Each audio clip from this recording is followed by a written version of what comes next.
Another update, and according to reports, US President Donald Trump and his top advisors raised concerns over Israeli policies in the West Bank during meetings with Prime Minister Benjamin Netanyahu in Florida. The White House discussions focused on settler violence, expansion of Israeli settlements, and Israel's decision to withhold billions of dollars in tax revenues owed to the Palestinian Authority, a move that has pushed the PA towards financial collapse. The talks were described as cordial, but Washington warned that growing instability in the West Bank could undermine efforts to stabilize Gaza and expand the Abraham Accords. Asked afterwards whether he raised concerns about settler violence, Trump said he and Netanyahu discussed the West Bank at length and acknowledged differences, adding that he trusts the Israeli leader to do the right thing. Sol joins us once again. This is an Axios report that has just come out. Of course, now even the US is raising concerns about settler violence in the West Bank. Does Israel now accept that this is a serious problem, and why hasn't there been stronger accountability? I would say like this. Every single time the Netanyahu-Trump meetings have occurred, I think this is 6 times now. Under no previous administration has any leader ever met with a foreign leader 6 times in a year.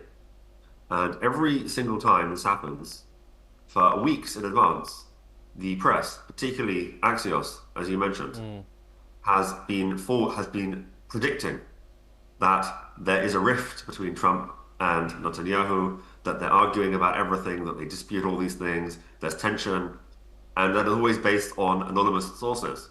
And of course, the same thing happened this time.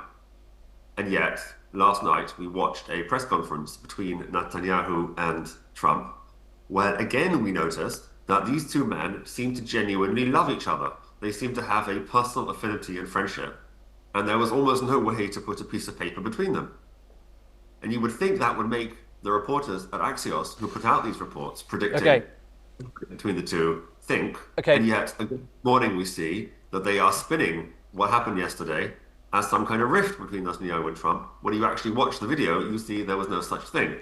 So Donald Trump has been vocal about Israel's actions in the West Bank. He said that he's not going to let Israel annex the West Bank. Of course, the Trump administration is particularly friendly to the likes of Saudi Arabia and Qatar, and who have also raised concerns about Israeli actions in the Palestinian territory. Why continue expanding these settlements at a time where the US is warning that instability in the West Bank could undermine regional diplomacy and even Israel's strategic interests? I would consider as follows. You have to view it from the perspective of the Israeli public. The Israeli public was divided 20 years ago on the subject of whether it is worthwhile having Jews live in the ancient regions of Judea and Samaria and Gaza. And to the extent that in 2005, the public supported and voted in the government who promised to remove all the Jewish people from Gaza, and that was done. We saw what happened as a result of that 20 years later. As a result, the general view of the Israeli public, which is after all a democracy, is that they have no further stomach for removing Jews from areas. And on the contrary, there are many who would like to see more Jews living in those areas. So that's what we're seeing. We're seeing the product of radicalization, reaction to Islamic terrorism, and a public that has no more stomach for piecemeal compromise. And one can only hope that indeed that Trump certainly wants to see the Abraham Accords expanded. They certainly want to see Saudi Arabia join them. However, Israel is only willing to compromise up to a certain point to make that happen. Right. Saudi Arabia stands to gain a lot more from joining the Abraham Accords than Israel. Israel, after all, is a very wealthy country with a GDP per capita of $60,000 per annum, richer than Germany, for example. And it's done that without any relations with Saudi Arabia or many of its neighbors. I'm sure it will benefit financially and in terms of peace from those relationships. However, it's doing quite fine without them. Saudi Arabia is entirely a petrostate and is looking into the future quite bleak, and certainly would like to have a military alliance with Israel, because Saudi Arabia has a lot of problems. that are buried under the surface, but very much exist.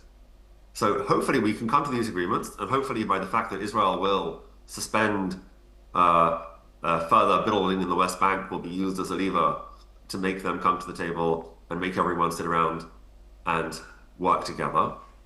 And one can only hope that works. And then there will be no problem. Then it doesn't matter if there are another 1,000 Jews living in Judea or 1,000 less. That no longer matters if the entire region is at peace. The occupied, yes. Okay.